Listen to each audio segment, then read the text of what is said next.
Hello everyone, welcome back to the channel. This is a bit of a different setup as I just wanted to try something different, and also what I'm looking to discuss today is kind of urgent, and I just wanted to get my thoughts and opinion on this particular issue, and we can see how it goes from there. Maybe this can be my new format moving on. Yeah, so we're going to talk about what we've witnessed in the past 2 days. Yeah, it happened yesterday morning where the United States went into Caracas and abducted Nicolas Maduro. So a bit of a background of the situation.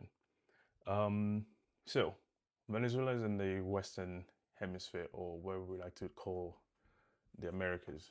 In America, obviously, United States of America, consider it the whole location had its own sphere of influence. In my previous videos, I talked about how Russia considers Ukraine as part of its sphere of influence, and they will do anything to protect that, and they will not never allow a country or any other country to set up shop next to their doorstep. So basically, in this case, we have Venezuela. For the past almost 3 decades now, the leadership or the government in Venezuela, they've been kind of anti-US. They've always resisted cooperation with the United States. And successive government over there have been kind of like destabilized by the United States from employ different tactics like economic sanctions, sabotage, and so on, just so if they do not play ball with the United States, they will have literally no other partners to help with. So before Nicolas Maduro, there was this guy called Hugo Chavez. He was a very charismatic leader in Venezuela, and a lot of people. He was very flamboyant. He used to go on this radio shows to addressing the nation, and he resisted U.S. hegemony. He never wanted any U.S. intervention in his country. And when he died, he gave power to a succession line, which was Nicolas Maduro, and Nicolas Maduro basically carried on his policies. Venezuela, to understand Venezuela, they've had the economic crisis, and America didn't help by even imposing more sanctions on Venezuela because, as I said, Venezuela policy was not to play ball with America. And as a result, it started going on and on up until 2020, I think, when I think it was the Trump administration that decided to first say he's the head of a cartel and he's been transporting drugs into the United States, and he's been using his position as the head of the country to facilitate this. It's called the Cartel de los Soles. Yeah. Fun fact about Cartel de los Soles has been Cartel de los Soles was a joint operation by the CIA slash Venezuelan government to bring cocaine into the United States. It's a fact, you can go read it up anywhere. And now that the Trump administration is just basically saying, oh, these guys are the head of a cartel and they are bringing drugs into the United States, we cannot have that, so we need to go take them out. And it makes you wonder, like, why is this happening all of a sudden? Why does the Trump administration could not wait anymore? Why were they striking boats? In the past 2 months, they've killed almost 100 people on boats. And then when that didn't work, because they were trying to bait Maduro into like launching a strike on all the military buildup, because we heard there were so many different warships basically packed outside the Caribbean, just waiting for him to do anything. But he didn't do anything. He just kind of like thought he could wait it out. But Donald Trump was facing mountain pressure. Like, why is there so much military hardware just sitting there doing nothing? So they had to do something about it. So the propaganda that we've been told is he's bringing drugs into the country, and it's nothing about the oil. Well, the thing is, it's all about the oil. Venezuela has the biggest reserve of oil in the entire world, over 303 billions of heavy crude oil. And heavy crude oil generates a lot of profit. And America, even though they produce quite a lot of oil, it's light, it's not as good as what is in Venezuela.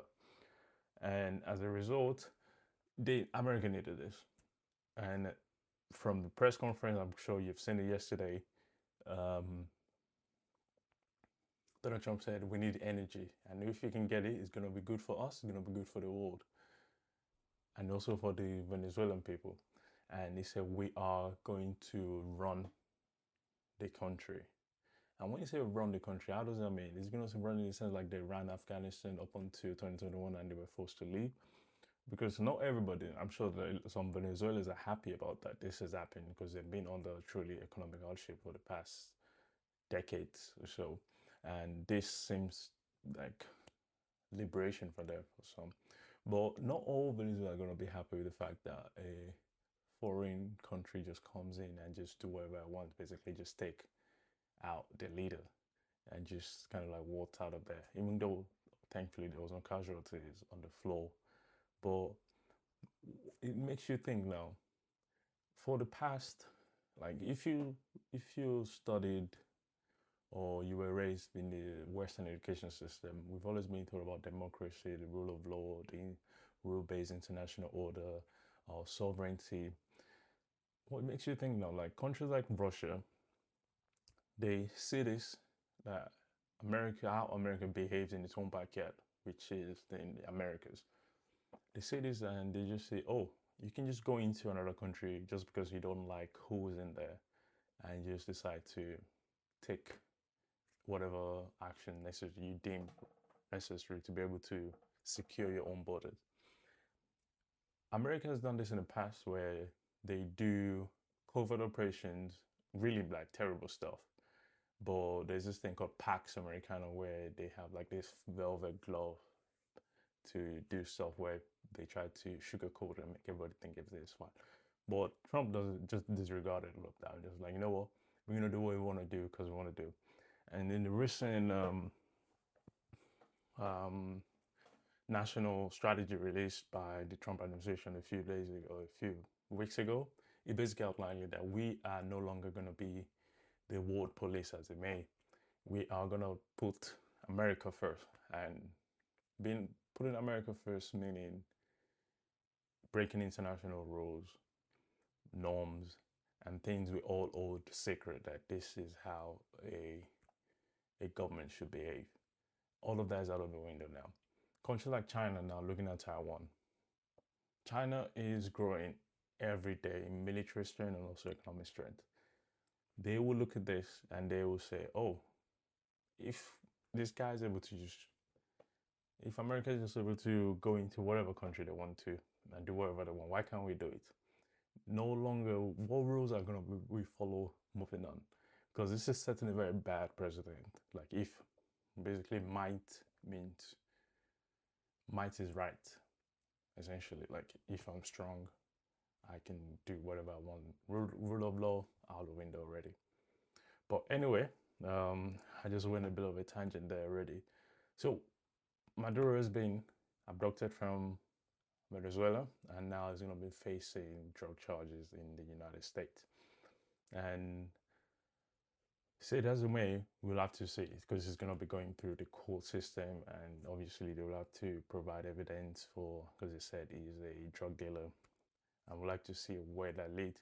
But in the next few days, we're going to have to see what happens in, because from reports saying now, the vice president of Venezuela has taken charge and she's going to form an interim government while this is going on.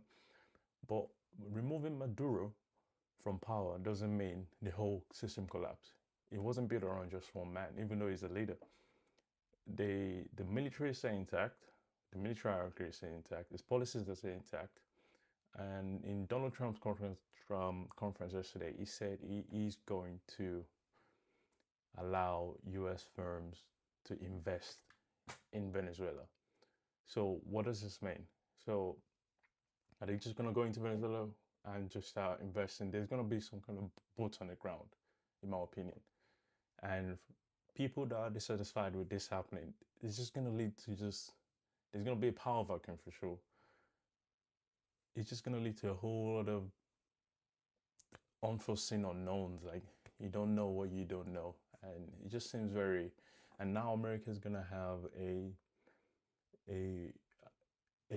country that is not stabilized, that is not being led right on its doorsteps, which is going to increase immigrations into America, especially if this is not handled properly. But let me play the devil's advocate. Okay, Americans say we want to be able to dominate our hemisphere. We want to get all the resources we want because we need it. And they go and they take it. What's going to happen to the people that feel disgruntled? Like, they voted Donald Trump because Donald Trump ran on no more wars in foreign countries. And since then, he's bombed Nigeria, he's bombed Yemen, he's bombed Iran, he's bombed Venezuela now, and the list just goes on. So it doesn't seem like it's going to end anytime soon. And he said he's going to put a stop to the war in Russia. A reporter asked him yesterday, oh, what's about that? And he said he thought it was going to be the easiest thing he's ever done, but it's actually the hardest. Like, 30,000 people are dying every month right now in the Russian-Ukraine war. And in my opinion, I think that battle is going to end on the battlefield. It's going to be solved on the battlefield. There's not going to be no negotiation because the Ukrainians are not going to back down. They're not going to lead to any territorial concessions. But anyway, I'm going to make a different video about the Russian-Ukraine crisis in the next one. But I just wanted to share my thoughts on the current situation in Venezuela and how that affects us. Hope you found it interesting. If you have any points or anything you'd like to add, please just let me know, and I'll be looking forward to your comments in the comment section below. Please like this video, share it if you can, and I'll catch you in the next one. Peace.